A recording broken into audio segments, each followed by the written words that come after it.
This is the Amp Hour Podcast, released August 7th, 2025. Episode 700. Beware the Overachievers.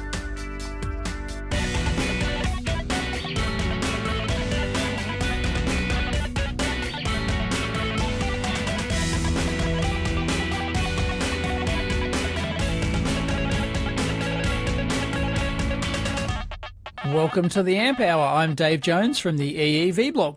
And I'm Chris Gamble of Contextual Electronics. Contrary to rumour, you are not dead. I'm not dead? No, you've been sick a lot lately. Oh, I was going to say, yes. Right. Yes, I have. The rumours of your death have been greatly exaggerated. Foregone a recording or two, to try and recoup the, I have tiny carriers of viruses that happen to live in my house. Tiny Petri dishes, Yeah, exactly. I'm doing better now.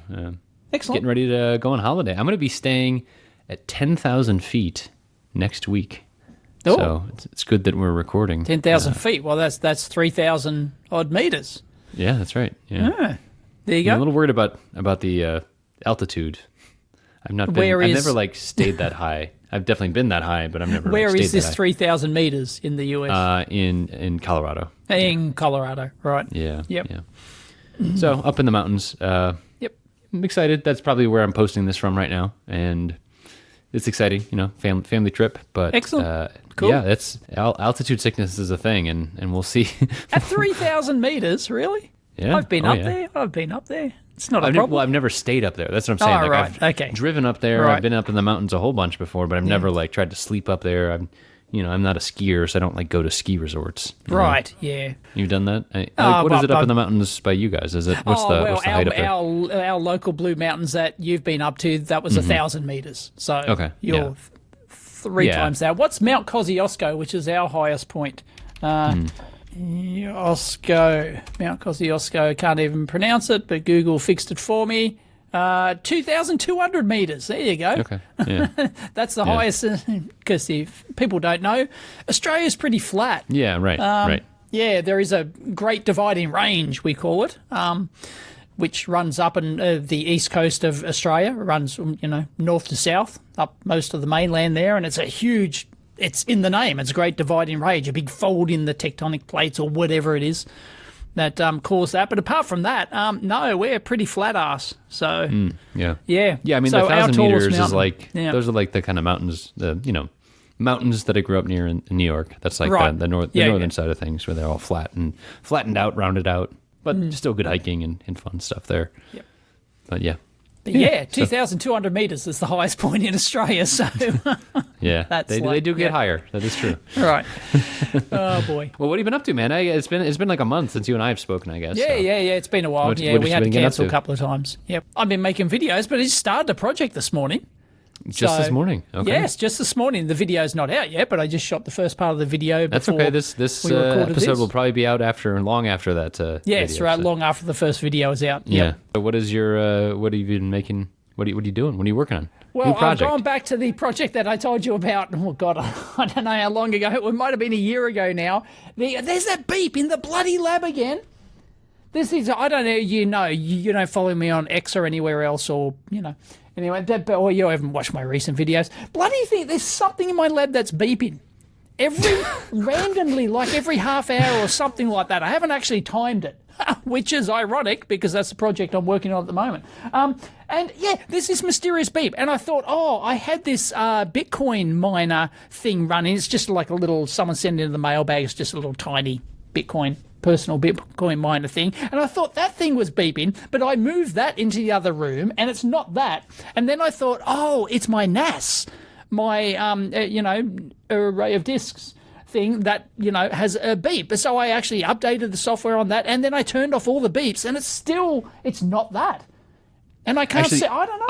Irony would be if it was a clock that was beeping. It was a clock that was beeping, or a timer that was beeping, because My project is the micro timer, as in Mew timer. You're right, of micro course. timer. Oh yeah, you got to stick. You got to stick with it. I've right? got to stick with consistency. Yeah, micro timer. So I'm doing a lab timer.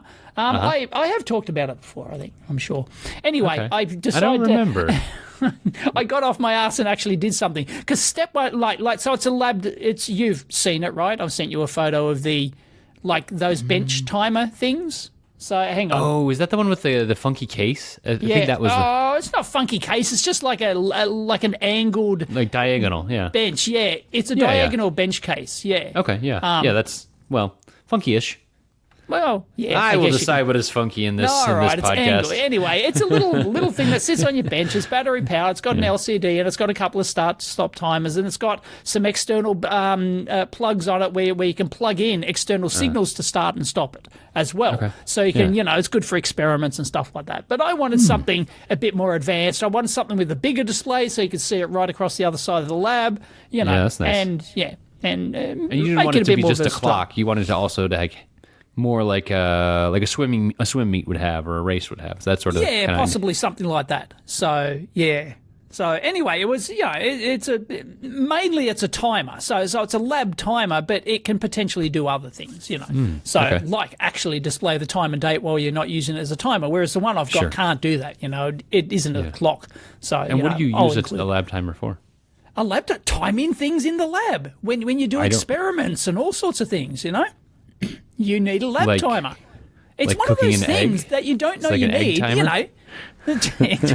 You've got your shoe phone, right? So you could use it, but no, it's dumb, half-assed tool for the job thing. sort of thing. It's the correct tool for the job. You'd be surprised how many times you actually need to time something in the lab when you've got a nice little desktop timer sitting there. You go, I'll just use that. Especially if you're shooting videos like me and you want to do like a time lapse or something like that, or you're timing how fast it takes for a scope to boot up or something, and you want to have that on screen, so you got to include a timer and So it's just a nice little thing that you didn't know you needed in your lab until you do. And then with external inputs, if you've got an experiment or something like that that's running, it could take days or it could take hours or something, and you don't want to sit there watching it, but you want to know how long it runs for, then you can feed external inputs in, which can start and stop the timer. Or you can have a lap counter, for example. If something's doing multiple times, you can count how many times that event occurred. So it's a timer counter kind of thing. Okay. Just like a regular, bench timer counter, a Fluke Phillips timer counter, a Keysight timer counter or something would work. Yeah. So, and what level of precision are we talking about then? Oh, we're talking 0.01 second or something. Okay, sure. Yeah, sure. not, it's human scale still, but human scale times. But, or maybe one order of magnitude more than human scale so that it's... something like that. Yeah, so you can time faster events if you really wanted to. No GPS signal required or anything like that? No, there's no there's no GPS time synchronization. This isn't for the vault nuts or the time nuts, as they call them. I've been watching Geerling. Jeff Geerling's been doing a bunch of GPS time things. Yes, he's been doing some vault. He's been doing some time nut stuff. Yeah. Yep. Yeah, and Tim from Midzella also had some fancy, crazy ass clock thing. Yeah. It's all the rage at the moment. Yeah. So I think Jeff did a video on it. It's this timer board that works as a video clapper. As one of those clappers boards. So it had these two big digit displays on it, and you can just hit them together as a clapper, and but yet it would synchronize if you're filming at 24 frames per second, actually doesn't matter that much either, right? I mean, that's the thing. Human scale like that is okay. Yeah. Anyway, I thought that was really cool. I'll see if I can find that video on LinkedIn. But I think it was Jeff Geerling. Yep. Anyway. Oh, cool. Sure. So what's it going to take? What's it going to take to get it built? Step one, of course, it's all about the LCD, right? Usually, when I talk about designing a project, I'll start with the case. But in this case, no. In this case, pun intended, I'm here a week. No, it's about the LCD. So, when I originally came up with the idea for this project, I was going to go with a custom-made LCD, fully custom-made 7-segment LCD that'd have nice big 7 segments on it. It'd be completely custom. But then, yeah, that's cool, and they're cheap, and they're reflective, so they're very high contrast for almost zero power, right? Because this thing's powered from a battery, and because it's got a real-time clock, you might want to run it, all the time. So, power consumption's important. So I thought, that I'd originally do that with a custom LCD, and then I thought, no, but that's not flexible. Like, you can't have multiple timers on the screen at once, for example. You couldn't add text or hack it to do something else, I would something think like you that. also have an additional thing that it needs to look okay with a camera on it, right? So like certain things that are like PWM dimmed might have weird aliasing that you don't want to have. But most LCDs don't really have that problem. Okay. So that's not really. So, but yes, I do. Right, know I'm just saying if you had a different solution. solution that you're like, oh well, you can't have PWMs because of the aliasing and stuff like that. Right. Yeah. Yeah. But okay. Yeah, but a segmented LCD would be great. Yeah.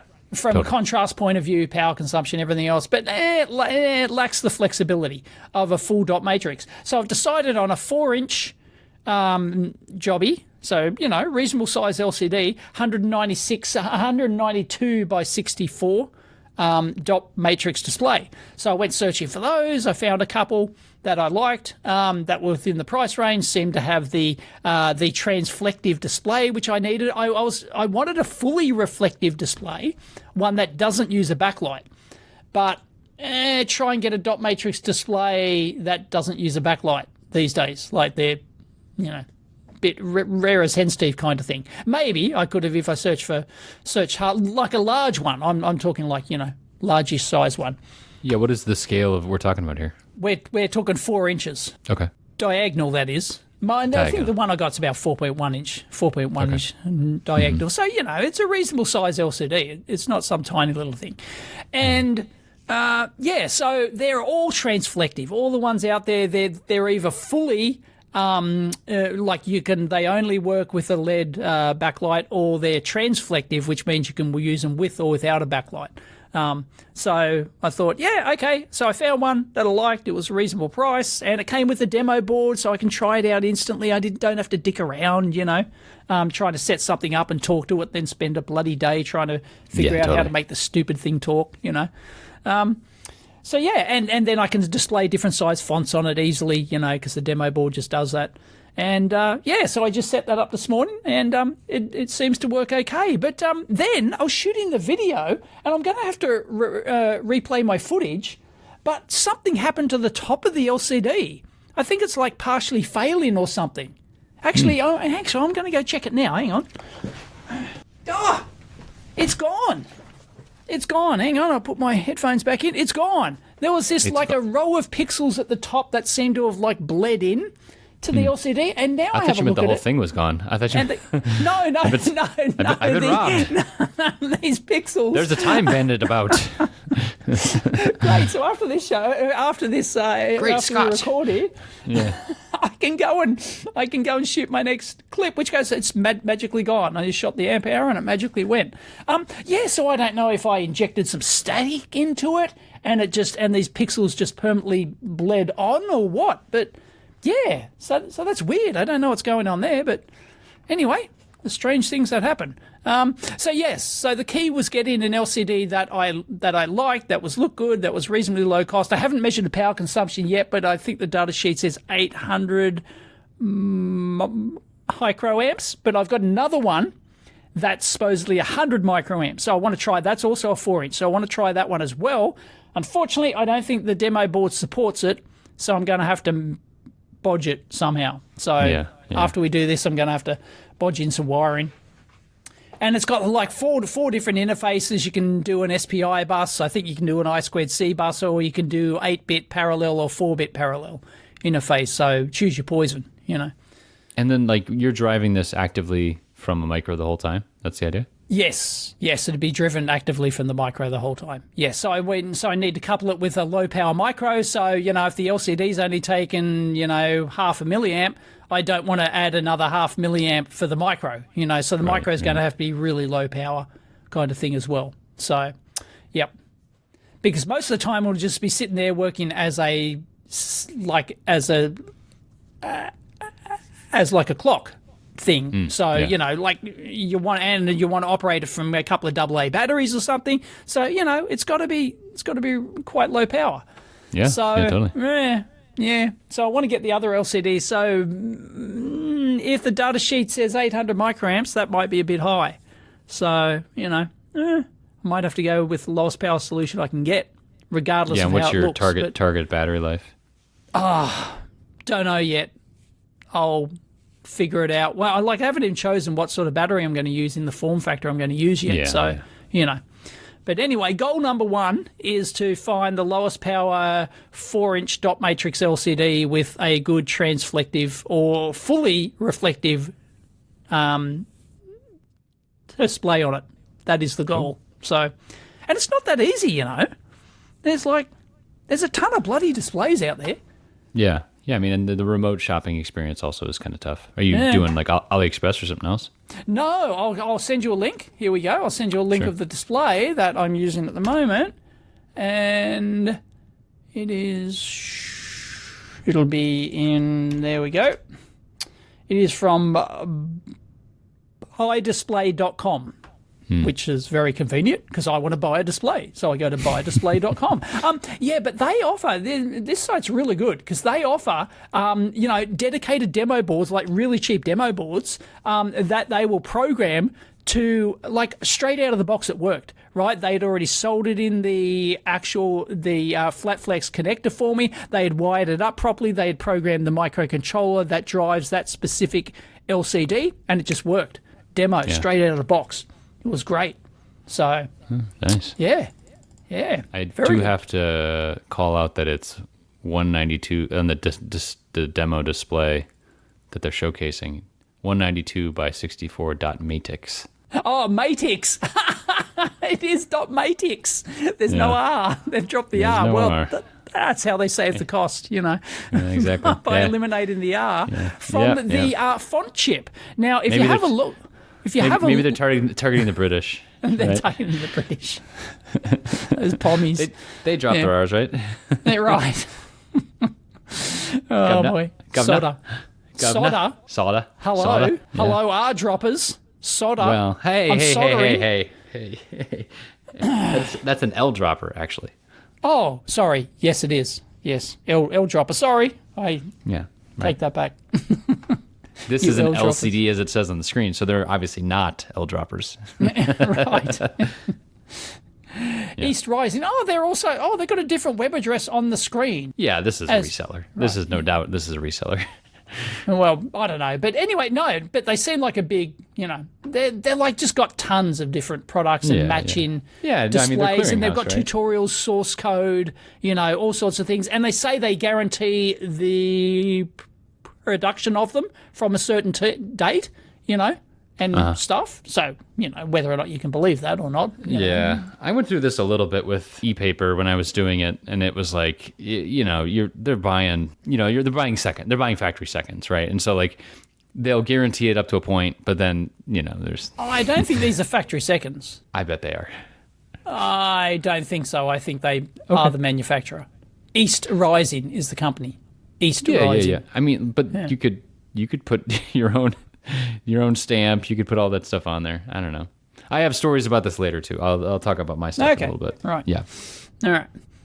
Anyway, this is great though. I mean, it looks nice. Like it looks fine. Yeah. Well, yeah, it doesn't look that good in practice, right? It looks, and then I haven't tried the backlight yet, but I'm sure it's going to look better with the backlight. But the backlight's like 800 milliamps or something. It's like exactly. Yeah, the scale difference is insane. It's crazy. Yeah. God, I couldn't even afford 8 milliamp backlight, let alone 80 or 800 or something. It's just crazy. So anyway, so you'll notice on the flat flex LCD on that thing, they've got these little pads on the right-hand side, and that is for a font chip.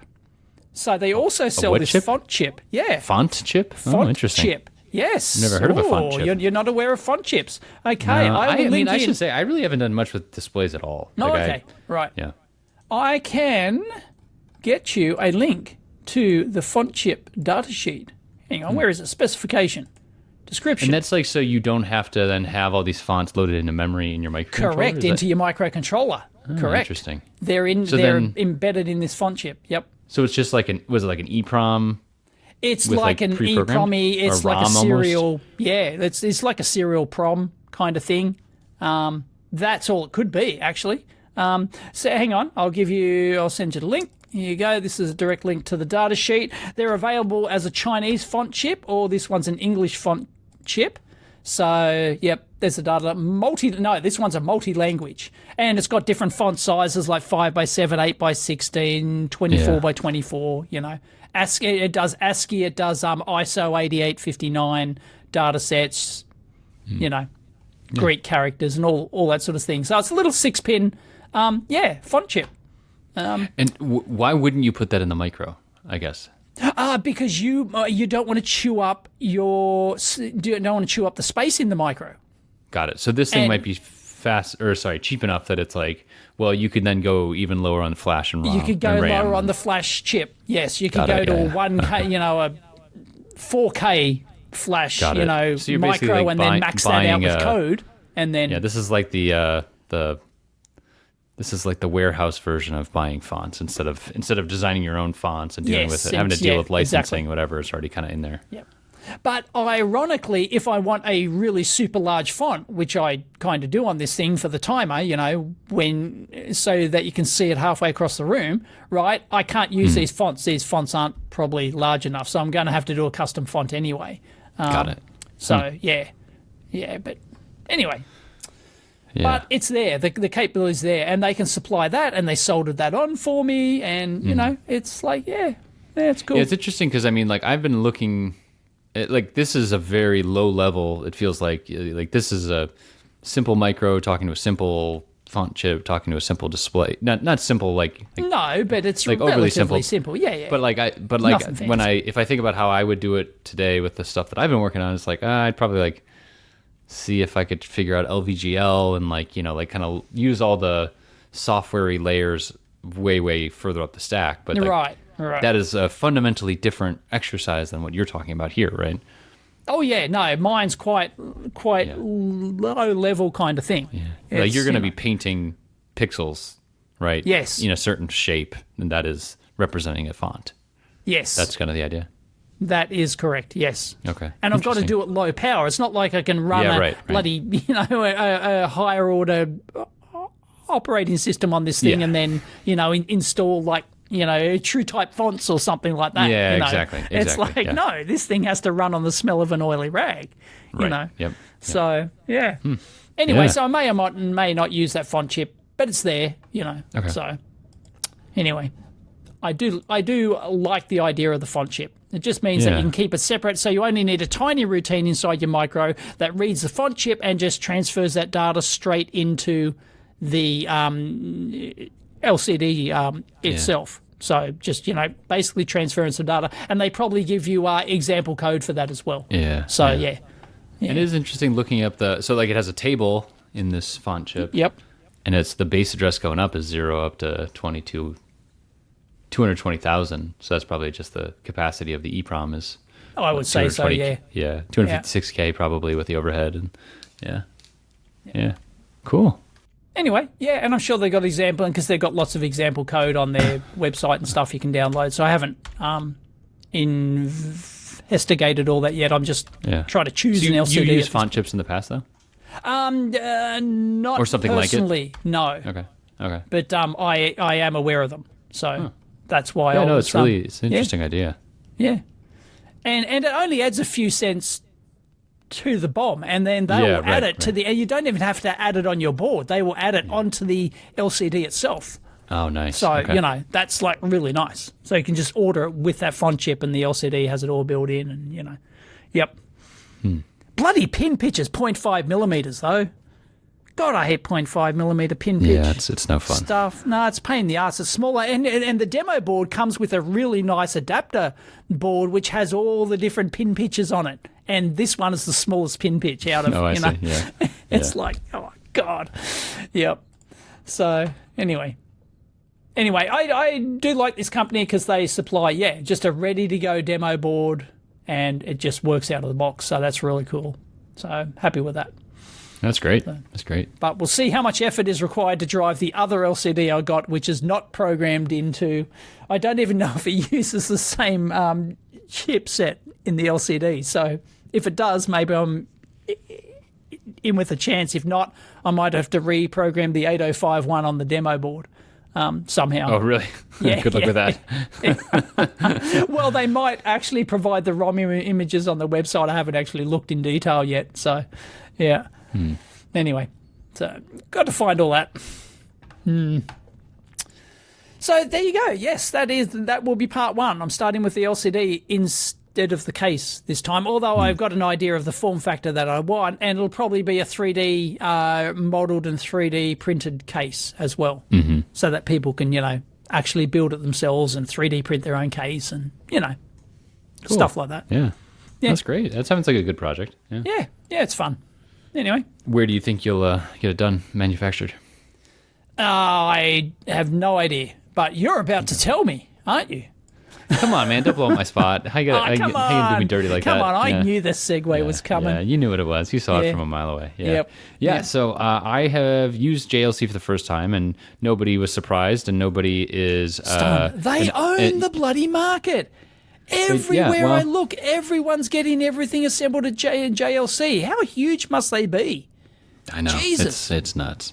Right. And it's just so I didn't do everyone uses it. There's nothing fancy here. And really it's like, people have been doing this for years.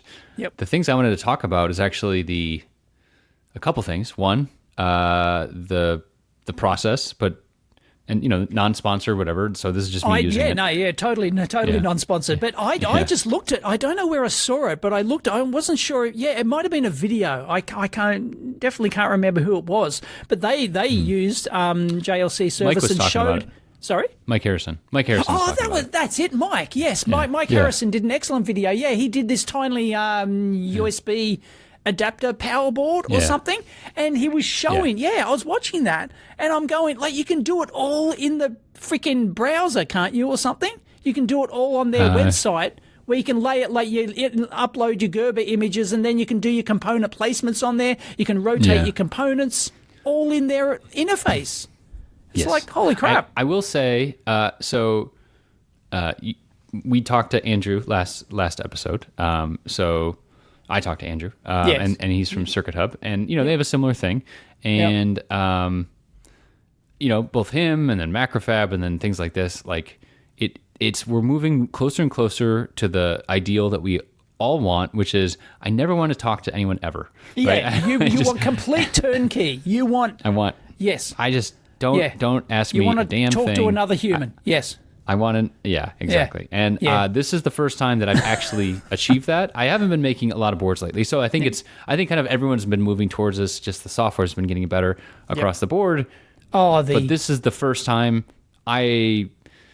first off, I read the capabilities better, so like I didn't have the PCB problem. Like I wasn't pushing the PCBs as much as my last time I was doing it with my little AirTag board. So you've done the same thing as Mike, basically. Basically, yeah. Okay, right. And I should say I'm getting the boards back Thursday, so I don't know, quality. I'm sure they're fine. Whether it's right, whatever. Yeah. But if it's not right, board. It's probably your fault because it's entirely automated. That's how they get the cost down. I think so. Yeah. And so it was like a 38 by 18 millimeter board. So tiny. Pretty tiny. Jesus. I had 105 0402 LEDs on it. Oh, okay. All right. Decent number. But all the same. It's not like you had 104 different parts or whatever. There's a bunch of parts on the other side, but that was like an array of LEDs. Oh, so you've got a dual side load. Yes, that's right. And that ups the cost a little bit, but it was fine, basically for panelizing. And the only thing that was weird is like in their little preview interface, when it did show, the kind of the placement like Mike showed, for the LEDs, it was showing plus minus instead of anode cathode. And, right. Okay. Yeah. So then it's just a little jarring. You're like, well, plus minus, right. But I think it was fine. I added an additional image just to like be very, very clear. I'm like, here's the anode, here's the cathode, and all this array of things. Didn't hear anything back. And like I said, we'll find out on Thursday. So did you use their parts? Yes. Okay. So now here's the thing. Here's the thing that I will actually. Right. You've got to use their parts for this to work. You don't have to. Flawlessly. You don't have to. No? Yes. That part. Yes. If you want it to work smoothly, then yes, you have to. Yeah. If you want it to work low cost, yes, you have to. Right. If you want it to work with longevity, I don't think that would actually work. I think that's where.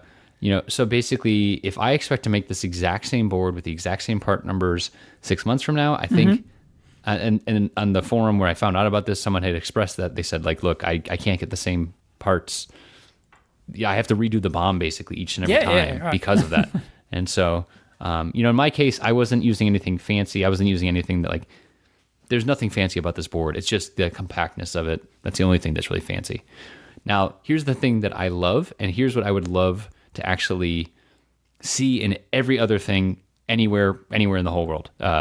So there is a script which I will post the link to. So this is actually this is on the Embedded FM Slack. This is where I was talking to folks about this thing and finding out and just borrowing knowledge really. So Alvaro Prieto from the Reverse Engineering podcast and former guest of the show, he pointed me at two things. One, there's just like an export plugin for KiCad, which is great. It basically just kind of spits everything out, pre-formatted exactly how they want it, checks it against their database. So there's a JLC export. That's right. Script. Yeah. Okay, right. Yeah, and that part is great. So if I wasn't using their parts initially, it would also help you kind of line up. So say I just kind of left off 0402 like resistors and I just need a 10K, I could just leave it to that point and then go search through this database and say this one, that one, whatever. I think that's still going to be higher friction generally, but might have a little bit more. You might have reasons to do that sort of thing. Yep. And like I said, it pulls down the entire LCSC database, and then you could check against that. Right. And even though the web interface for LCSC said that this one part that I wanted was available, the database had pulled down, and then the interface when I actually went to go order the boards both said, yeah, that part's not available, and I actually had to go back and redesign for a different motor driver for what I was doing. But they do have the full LCSC database that you can choose from. It just syncs it down to your computer. It's 12 chunks of data. And it syncs it into KiCad? How does that work exactly? I'm not sure actually. I mean, it's just a Python plugin, but it's all doing on the back end basically. So I don't really know. So if you do it, can you then does all the LCSC components show up in KiCad? So you can just go, right, I want a microcontroller boom, and it lists all the Asian source microcontrollers, or what? Not that I could find. I was not using it like that. I can show you now if you want. We'd have to describe it to the listeners. I have it open here. No, I think we're a bit. It's really so for what I could understand, it's the checking, right? It's the right.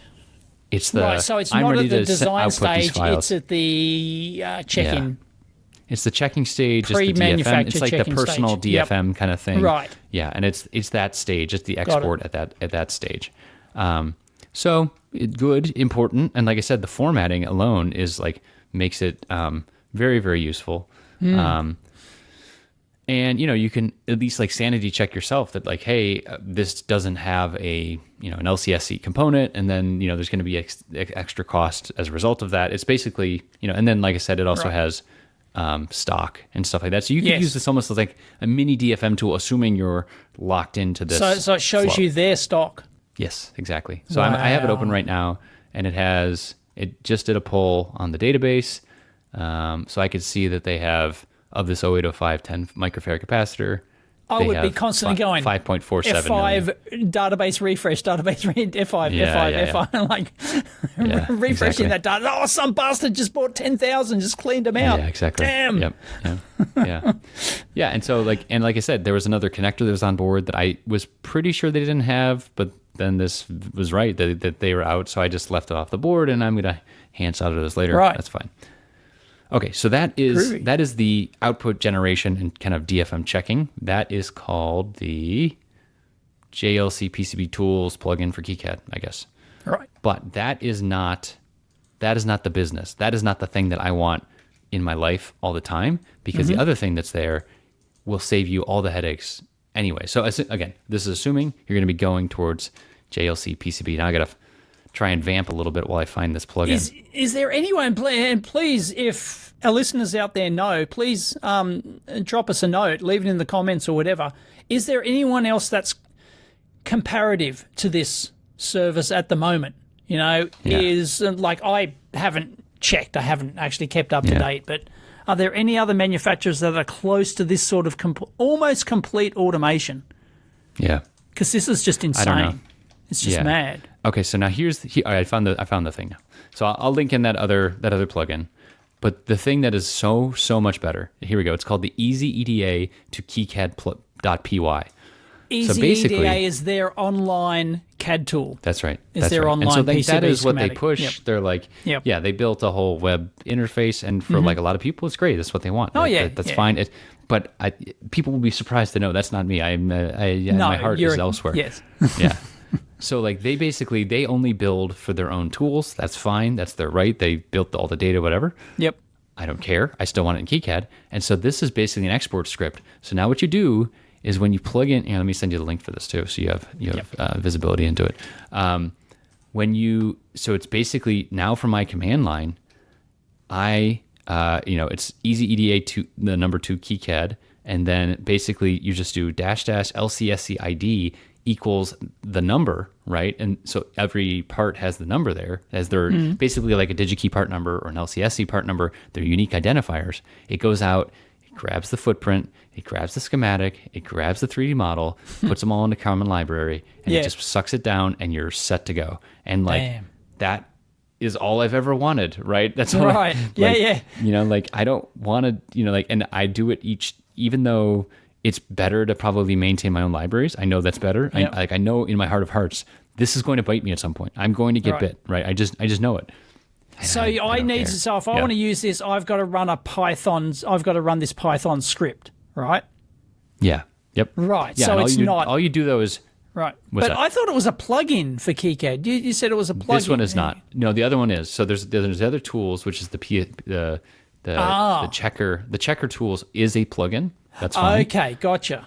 Right. But this script is going out. It is fetching the Easy EDA so it's generating part, basically a KiCad library from the Easy EDA library. Exactly. And right. that made it so much faster and easier, right? So now imagine you find new parts and do you have to do it part by part, or can you just go do every single part on LCSC?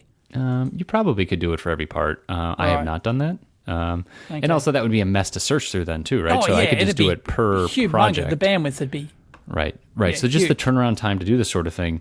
There's other tools out there. We've had Natasha from Snap EDA, which is now called Snap Magic. She's been on the show. There's the Ultra Librarian. There's a lot of these tools that are out there, but I think for better or worse, this skips the centralized, all that. Managed nature of it, right? The fact that we're basically, we're going to Trader Joe's, which is like it's a grocery store here where they have their own brand of stuff effectively. Right. This is, they still carry other stuff, but it's like, it's a quasi curated, but it's like you only get 2 or 3 choices of each thing. Fine. You kind of buy into that, and then you just go buy it. I just need ketchup. You have 2 choices for ketchup, right? And that's that's the equivalent in my mind here. Again, it could bite you in so many other ways. There's so many bad things about this, but if convenience is kind of trumping everything else, then this is right. It was real nice. It was a very pleasant experience. So damn. Yeah.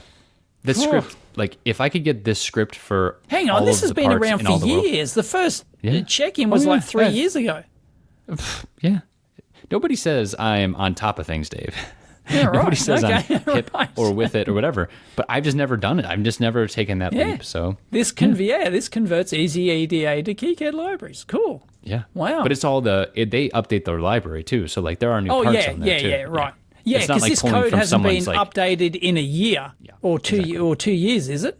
The last update was last year or something. So once they've dialed it in and it works, you shouldn't have to touch it again. It just updates the database. You just pull in the latest stuff from the database. Cool. Wow. So I did get charged 54% tariff, so that effing sucked. However, here's another thing. Okay, so now I bought 4,000 Gosh darn LEDs it, for this project. 54% on your $2 widget. Gosh darn it.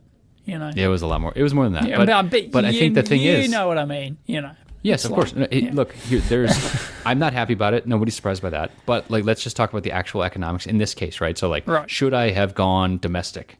Okay, so now I in my anger, right after just plopping down my credit card, paying the tax, whatever. Okay, I went and looked for, could I get on DigiKey, right? Now, this is not a true apples to apples. I'll explain it at the end. But like, I paid 0.007 cents per LED at the quantity I was buying. Yep. The cheapest I could buy on DigiKey at the time was 5 cents. Yes. So basically, almost like a 15x, right? Almost. Yeah.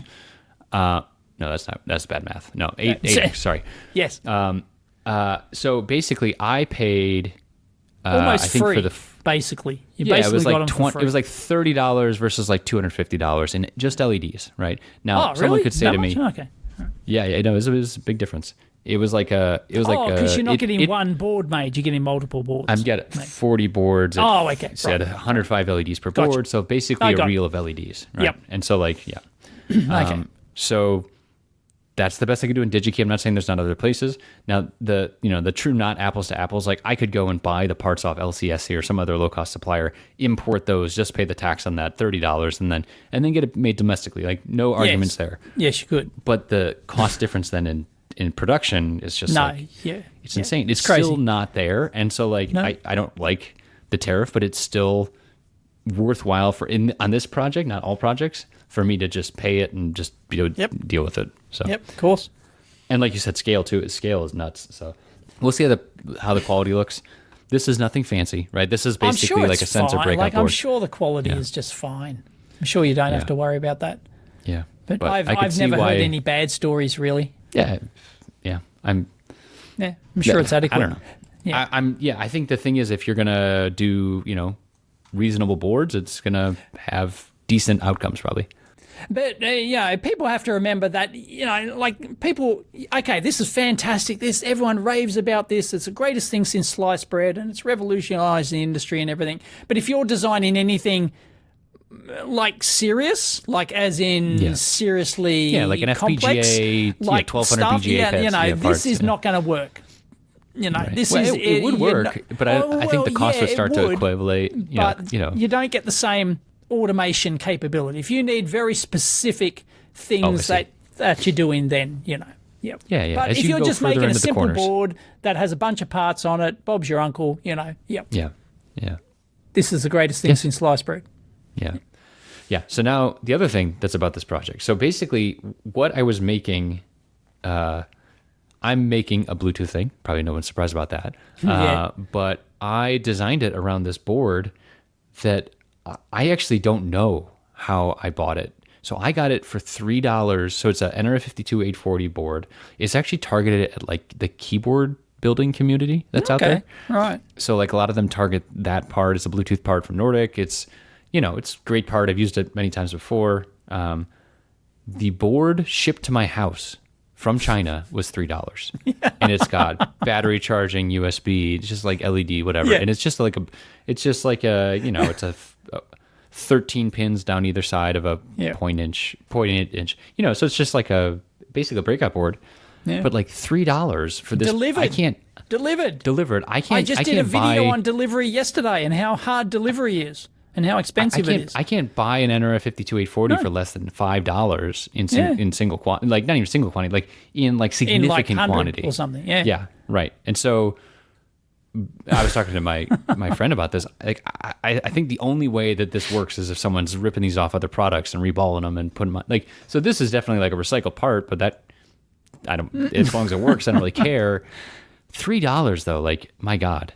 So yeah, the board I'm building is like basically a little like shield effectively for this thing. But the fact that I can get this board for $3 is really what makes the whole thing work in the first place. That's the amazing thing. For those who don't know, I'm sure we've discussed this before, but the reason you can get stuff delivered cheap from China, and specifically China, is because China is deemed by the International Postal Union, I think it is, to be a developing country. developing country in quote marks. They have a space station. They have probes on the moon and Mars, okay? Yeah. But they're a developing nation in quote marks, so therefore they get international subsidized postage, and that's why you can get your $1 fart-in gadget from China delivered for $1. Yeah. Or your board delivered for $3. That's the thing that doesn't make sense, though. Like this, this was like tariff paid at source kind of thing, right? That's like what they claimed, at least. Right. And like it they can even absorb the tariff. It got through customs too, which is nuts. And it's like, but there's no de minimis exemption. That's used to be another kind of loophole, at least with a lot of like the low cost, like Temu and AliExpress type stuff, where you'd be buying like the farting novelty toys type things. It would used to be like, well, there was no tariff, it was less than 800, but now that no longer. So yeah, I think this is still. For those who don't know, that's called what is it? A de minimis. Like I never know how to pronounce amount, it. De minimis is basically the cap under which you import something. If it's under that value, then you don't get taxed. That's basically it's saying that you're not an importer, you're not doing a large enough business for honestly, the government to care about. Yeah. So like the old way that this would have worked, these boards that I got, I didn't spend $800 on boards. They were no. I think it was like let's see, I paid $180 in tariffs, and I think the boards were like it was like $400 some in boards, right? So like yeah, not cheap. It used to be here in Australia. It used to be like $1,000 or something, but I don't even know if that's a thing anymore. I haven't thought about that for a decade. You guys don't have any kind of like, No, but there used to be like a thing, like a cap. If it was under $1,000 here in Australia, you could import it and you wouldn't pay GST or anything on it. It was. Oh yeah, nice. Yep. Okay. Right. Yeah, so it's basically personal consumption, direct mail kind of thing. Yeah. Yep. Yeah, those days are gone around here, unfortunately. I mean, like, fortunately, unfortunately, like they're sort of like some things I agree with. Like, do we need more like fast fashion crap coming from China, like direct to people's homes, like thrown in the trash immediately? Like, no, we don't need that. No, is that actually the intent of this? No, it's not. The International Postal Union should remove China's status as a developing nation. That's just insane. It's just insane. That just allows them to dominate everything. So, Yep. And people wonder why we don't do any manufacturing here or in the US. I don't think no one is competing on these prices at all, Dave. Like just even take away all the other stuff. Like nobody is making an NRF 52840 breakout board for $2 and whatever the ad stuff. Whatever it's just insane, right? So it's crazy. Yeah. Oh man, the margins are so razor thin. It's just nuts. Yeah. Yep. Yeah. So I'll let you know. Well, we're recording this a week before or 3 days before I actually get these boards. We'll see how the quality is. I'll follow up in the future. I'm sure it's fine. I'm sure the quality's fine, and you're going to be happy. And if there is a goof on it, it's probably your goof, right? Very likely. Yeah. That is the historically correct answer. Yes. Yep. Wasn't Mike complaining about that he didn't know the polarity of something? He couldn't. He had to guess or something. What was it? I don't know. Yeah, I don't remember. Yeah. Anyway, Mike's video is really good too. I wish I would have seen it because so there's like a 70 by 70 millimeter like panel thing. So like say you have to do double sided. He did it, I did it, but I just ended up panelizing and then I ended up having to order more boards as a result, right? Because I had like a small size board. He just infilled the whole panel himself, so he just had 5 per panel. Oh, but so everything else is just dead he did PCB. The panelization at the PCB end. Exactly. Yeah. Whereas and so then you he did panelization on the JLC end. Is that? Yeah, that's right. You can do like an auto, basically a grid layout, add rails, whatever. Like that's fine. But then because I had this 18 by 38 millimeter board, I basically did a 4x2 array in order to get to the 70 by 70 and then add rails to that.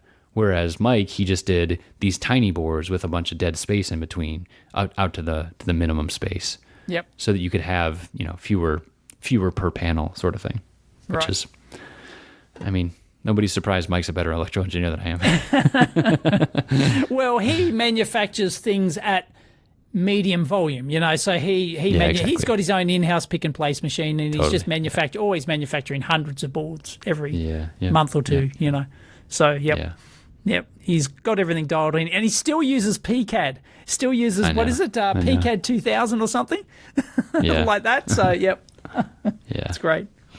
Yep. If it ain't broke, don't fix it, you know. That's right, exactly. So, Yep. yeah, totally. Yep. Live and let You'll live, be pleased to man. know I will use KiCad for this new design. I won't use Altium. Interesting. I'll Okay. use KiCad. Yep. So there you go. And yeah, I'll probably do this JLC thing as well, just because I can show the process, you know, kind of thing. So yeah. Well, I don't know, man. I might have. I could have been a mole in there, and I could have gotten to your beloved Altium and eaten it from the inside out, right? You could have. Are we? Should we talk about that? Yeah, because that's funny. I had a recruiter reach out to me, and this is hilarious. He's like, hey, I want you to, take a look at this job for the product manager, blah blah blah. Recruiters, they just spray and pray, they send right? you random shit. But I ignored him. But I sent it to Dave, and I said, I can really get in there and mess up some stuff if I took over the Altium product management. Yes, stuff, this was Altium. So what was the role?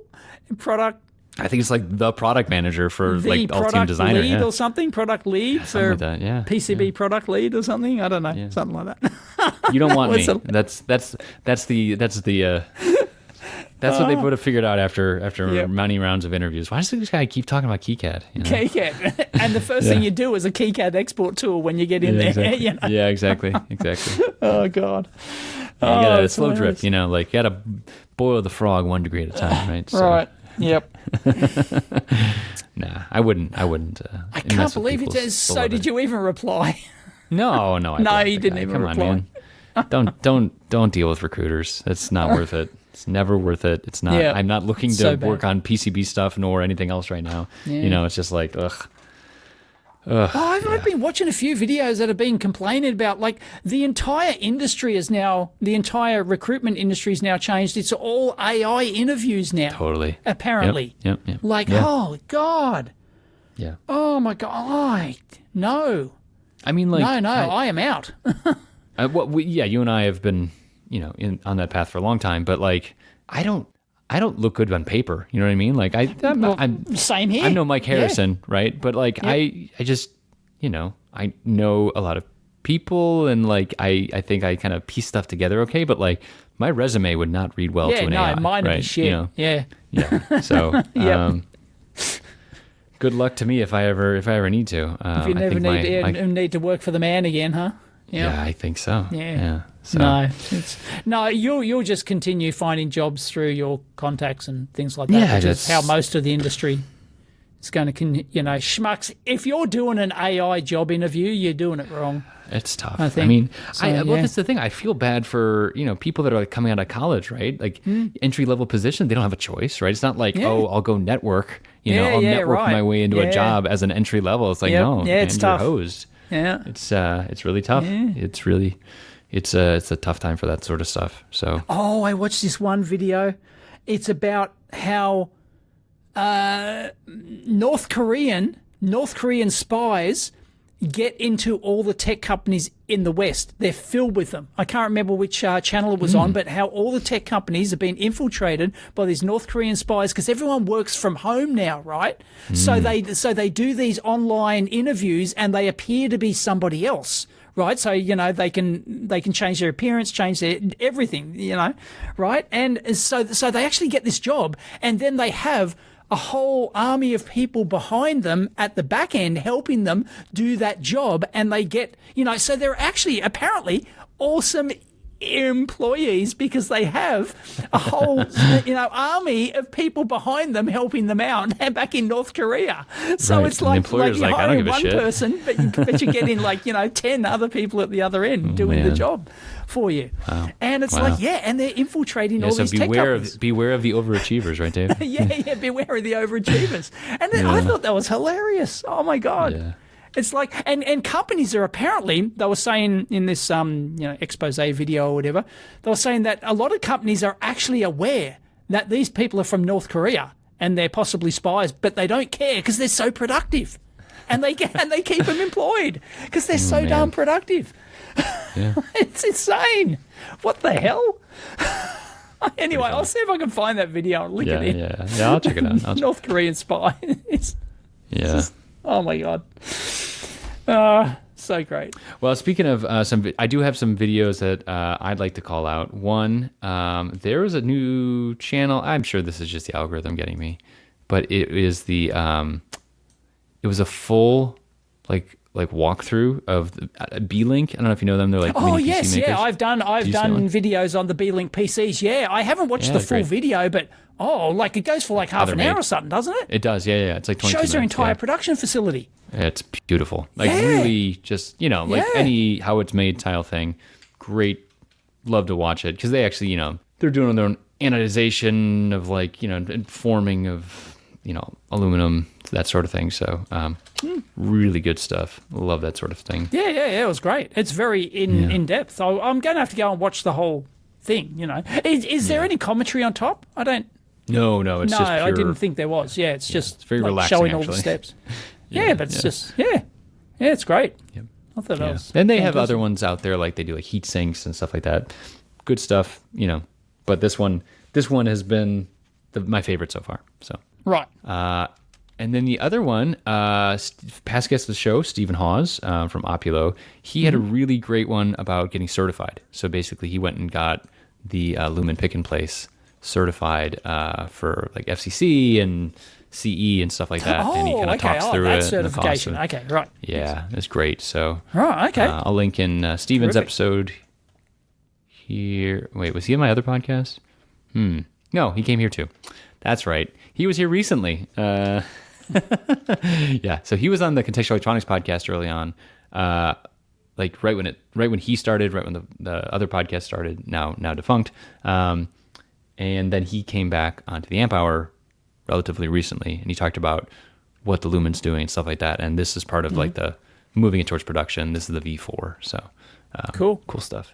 Yeah, he continues to make great videos, so excellent. Highly recommended. I'll have to check it out. Yeah, certifications suck. Yeah, I know. Yep. Unbelievable. I'm selling a new pocket meter at the moment. Selling Sanwa manufactured pocket meter, and I was supposed to sell it like a year ago, but all the compliance issues took forever. 8008 that you had, didn't you recommend one for a while? That was the that was the PM300. That was the PM300 pocket multimeter from Sanwa. Got it. But that is still stuck in, completely discontinued. So. Oh wow. Yep. So anyway, I've got the new version of the PM3, which is quite nice. It's a folding wallet type, and but that was a new model that they had to get recertified, and just for me, and it took like it took like a year or something. It was nuts. All sorts of little issues. I don't know. Anyway, it was crazy. Oh, well. So, yeah. Actually, I know certification issues as well. Guess whose solar still isn't turned on, Dave? Oh, really? It's not turned on? Why? Yeah, so everything got installed. The installers did great. They're certified installers? They're certified installers. So things are a little bit different here as well. So things are different here. Yeah, you have to have external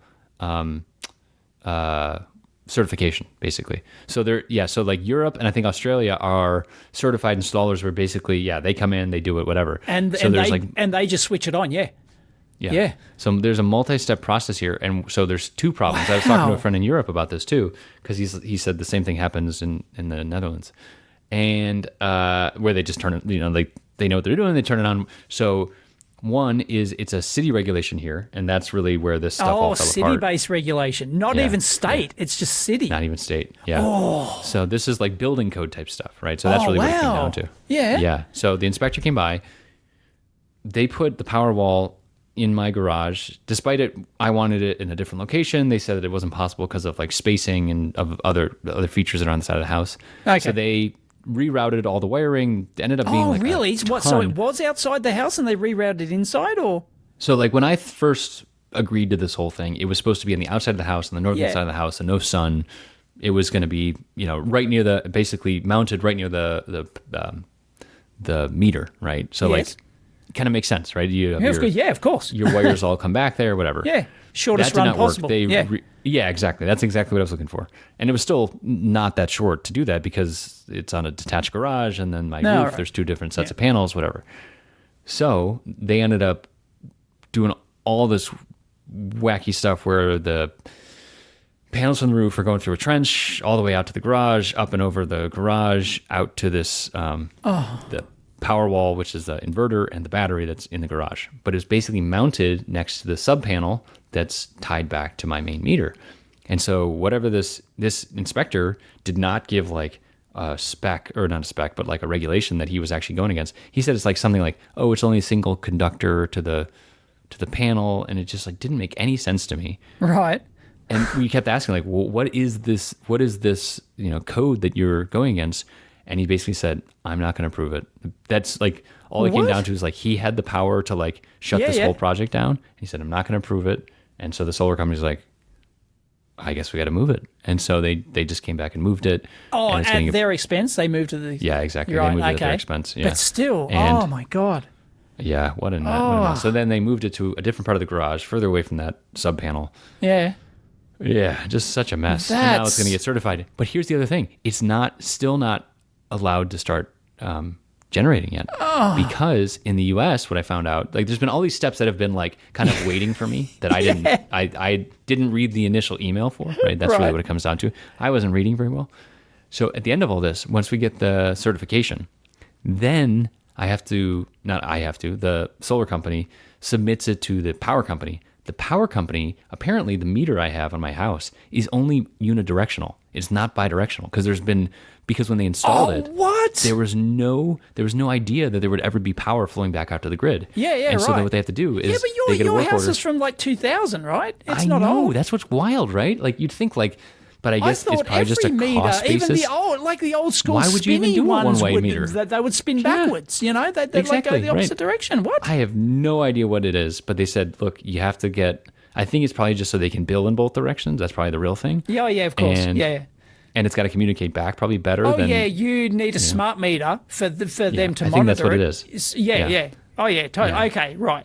Yeah, it's not the fact that it can't export, it's that the fact that they can't meter it in the export direction. Money, and they can't charge thing, it. Yeah. So anyways, it's going to take another week, and then the power company will do it. And then finally, I'll have what's called the permission to operate, and then I can turn the damn thing on.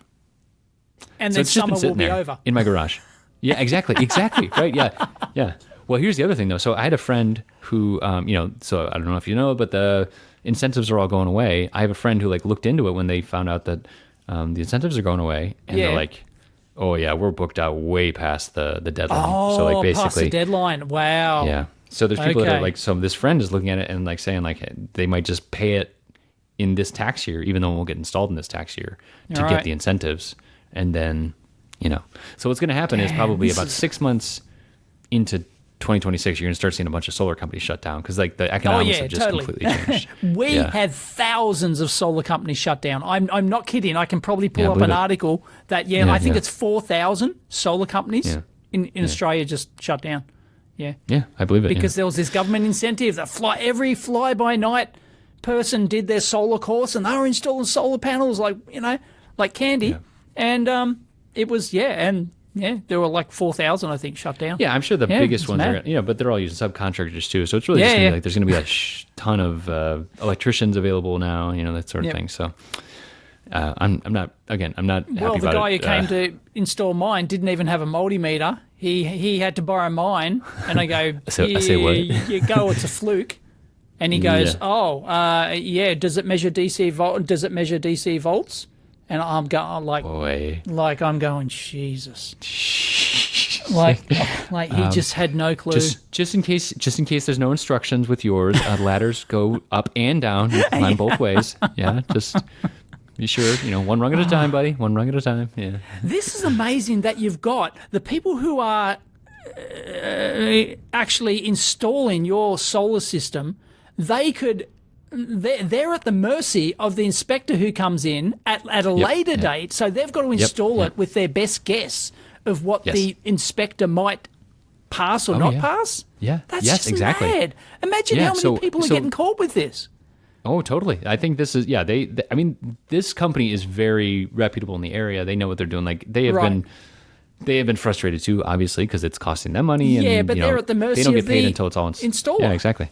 Well, so the site manager, when this was all the first day that they were installing all this stuff, right? When they actually did all the hard like panel lifting, all that stuff, right?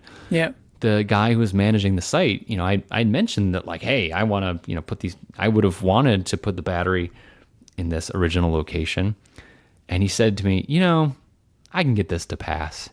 He's like, you want me to just move it? And I'm like, you want me to approve you like going off drawing and just like YOLOing it? I do not want that. I'm impressed that is something that he could do. You would offer it, yeah. Yeah. That like he's done it so many times that like I have no doubt that he could do that, but I'm just so risk averse of this very expensive installation that I want to be able to yell at someone and say no, the drawings said this. Yeah. So wow. Yeah, I mean, it should have been like when they submitted the drawings to get approved that should have been caught, but I don't think that this guy who was, it's so like and then there's discretion left to someone. Even city level regulations, that is not a thing here. I don't know why it's that. No, it could be if it could be county have level local council regulations. So like I'm in Durham, and it's Durham. Yeah. I don't know if it's a county. It might be a county inspector instead of a city inspector because it's the same name. It's Durham County too, but. Even still, county versus state versus federal, right? But there wouldn't be federal inspectors, and there's maybe state inspectors. I think it's just the building inspectors, though, right? That's what it comes down to. Yeah. Well, interestingly, I've been trying to fix a downpipe that we've got on our house, right? Because we removed a water tank, and because we want to install the large battery, our large storage battery outside. We want to install a new bike shed and everything, right? So the battery's going on the outside. So we had to remove our 3,000 litre water tank, which we haven't used for years because the pump broke and I couldn't be bothered fixing it. Anyway, right? Yeah. So we removed this downpipe. So I'm trying to order the downpipes that go under the eave, like you can get these adjustable downpipe things that go under the bend of the eave or whatever. I don't know if it's called that in the US or whatever, but and rather than having to cut and bend the pipe myself, you can buy these like pre-cut, nicely made things. And I'm trying to get those, and I found out there's a difference between my state and other states. They have different models for different states because they have different regulations on eaves and how big they can be. This feels familiar. Yeah, totally. Yeah, I talked to my buddy who's a solar installer in Illinois, and he's like, I could tell you something, but it's definitely not true wherever you live. Like, it's just not going to be the same. So yeah. But as far as I know, there's no. As far as wiring and electrical stuff go, that is an Australian code. Some electrician's going to call me up here, but I don't think there's any state-based differences. That's the thing. This is I'm pretty sure this is a building code that I'm dealing with because there is the National Electric Code, right? That's the thing in the US as well. All right. Yeah. Right. This is not like wires to a box. This is like thing near a thing, like fire safety. Like my battery's in the garage, and I wouldn't have been allowed to do that if there was a bedroom above. So, but because our bedrooms are on the other side of the house, we were allowed to do it. So that comes down to building code and nothing to do with the power or anything else. Got it. Yeah, wiring. How big is the battery going to be now? I mean, I'm sure you're going to make videos about this. I'm looking at getting an additional 50 kilowatt hours, so that'd give me 75 kilowatt hours, dude. That's awesome. Because the government scheme allows me, I've been told, up to 50. I can get a maximum of 50. This is the rebate. And my friend who, installed the battery, who runs the battery company, and actually manufactures these, he said, it's almost the same price to get 50 kilowatts as it would be to get an additional 25 kilowatts. So he said you might as well max it out. Yep. Yeah. So that's the plan. 75 kilowatt hour. But I have found that 25 kilowatt hour battery is not enough. Not enough for our basic needs. I believe it, yeah. Yeah, it's crazy. Well, like on some days it is, but other days, no. Yeah, you feel like it's like the range anxiety, but like in the home sort of thing too, right? Yeah, because you have more, you can be like, I expect it to be able to handle everything. Yeah. No, it's crazy. And the 5 kilowatt inverter that I've got, that is a limit as well. It's like if we turn on the oven and the aircon at the same time, boom, it's no longer coming from the battery, it's coming from the grid, because I've exceeded the capacity of my... So I'm going to probably up the inverter to 8, possibly, because the model that he says works the best with the battery is only available in 8. So anyway, that will be a nice upgrade as well. So sure. Yeah. So that's the plan. So hopefully, it's 75. What's the based on your usage, how many days of storage is that? 75 kilowatt. I could probably get 3 days nights usage out of that. Yeah. Yeah, that's pretty. It depends if 'cause we then you'd charge be the charging EV the and day. stuff like that. Yeah, sure. Yeah. How many Ks are you putting on the EV per day, you think? Well, the EV's done 82,000 now. Okay. 82,000 in 5 years I've had it. Almost 5 years. It's out of factory warranty next month. And you're going to ask me how I knew that. How'd you know that, Dave? How I knew that? Because if you watch my videos on my came second on. channel, you'll know that I recently had a problem with my EV. It was in the garage charging, right, during my free window every day where I get three We talked hours about of that last charging time. every day. So we plug in everything. We plug in, we turn on everything during this free window. So we're charging the EV for free, and it stopped charging for some reason. I thought, that's odd. And then I tried to plug it back in, and it wouldn't start charging. Did you turn it off and turn it back on again? I turned everything off and on again. and it wouldn't start charging. And I thought, oh no, it's because I've heard that the AC charge controllers in Hyundai Ioniqs Go. Technology Connections did a video on this, but that was the new Model 5, whereas mine's the older model. But anyway, it's a known thing that, oh no, my AC charger's gone. And so I drove it to the lab. I tried to charge it at the lab just in case, it might have been my Zappy charger or something weird going on. No, it wouldn't charge there at all. So it wouldn't charge from the AC. And then I figured out that, or somebody alerted me, try the manual release cable in the boot, which I have done before actually, but I got locked. My charge cable got locked into the car, and I couldn't physically remove. Yeah, I think I've told you about that. Couldn't physically remove it was like a solenoid. You had to. Yeah, stuck solenoid. So that they said, the stuck solenoid can also stuck in the other direction where it won't engage. And once you plug in the cable, then the car activates the solenoid to put in the pin, and only then, after the locking pin's in place via the solenoid, will it start charging. See, that's why we YOLO it around here, man. That's why we don't have that. So I popped the manual cable in the back. Sure enough, it'd start charging now. Nice. And then, bloody hell. So I had a service last week. I was going to say, you have like the one thing that needs to be greased on an EV is that one. Is the that charge one pin. Yeah, that thing needs to be greased up. So I squirted some WD-40 in there. And that's then everyone grease, freaked out. Oh, Jesus. Everyone says that. Yeah, right? It's literally a lubricant, but, Get yourself some 3-in-1, man. It's not no, I do have a WD-40 lithium grease version as well. I've never seen that. Okay. Yeah. It comes in some sort of, Anyway, yes, there are two types of WD-40. And anyway, yes, I heard that in the comments. Oh, WD-40 is not a lubricant. It literally says on the can it's a lubricant. It's a water displacement. Yeah, it's a water displacement. It literally says lubricant. Anyway, it works short term as a lubricant. It does. It totally does. Yes. That's its job. God damn it. But the internet's going to internet, right? It sure is. So anyway, so that worked, and then I took it into service last week because I skipped my last service, and I was probably going to skip this one too, but I thought, and then I realised it had 2 months left on the warranty, right, on the factory warranty. So I'll take it in for the service, and I told them all about it. It gets stuck all the time, and it's a known problem, it's the solenoid that gets stuck and everything. And they got back to me and they said, we've never heard of that fault before. It's not a known thing. And I'm going, read any of the forums. Hundreds of people telling you, yes, it's a known problem. Hyundai fixed it for me, but my local dealer didn't know anything about it. Anyway, they tried it, and of course it didn't fail. So if it didn't fail, they can't fix it under warranty.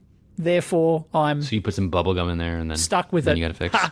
Stuck Mirror with week. it. Nice. Stuck with it. Yeah. So I'm going to have to carry a can of lube grease around in my boot, I think. Yeah. Just in case I get stuck somewhere.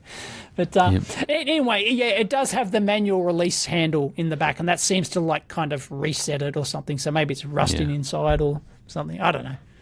Yeah, I do think the failure modes over, Car Talk would be a different show these days. How about that?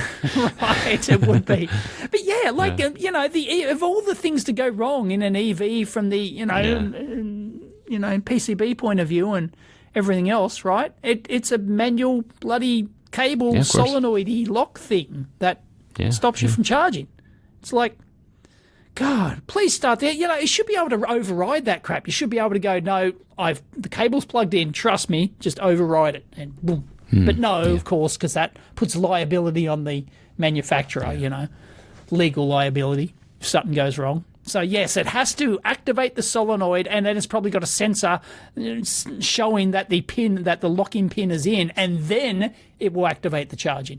But why it died halfway during the charging, I don't know. So anyway, that's weird. Yeah, it's weird. Well, we are far past. I think this is the sign that we have not talked in about a month. We are at 15 minutes past the hour, and thanks for everybody sticking around. And we'll be back hopefully in less than a month. But excellent. Catch you next 700th time. show. 700, Dave. even 700. Not that that matters. That's not a binary multiple, so no one cares. No, just, everything starts with 7 now. So. Right. That's the thing for me. I got to type 7 instead of 6. Right, yeah. All right, to 100 more. Catch you next time. See you soon.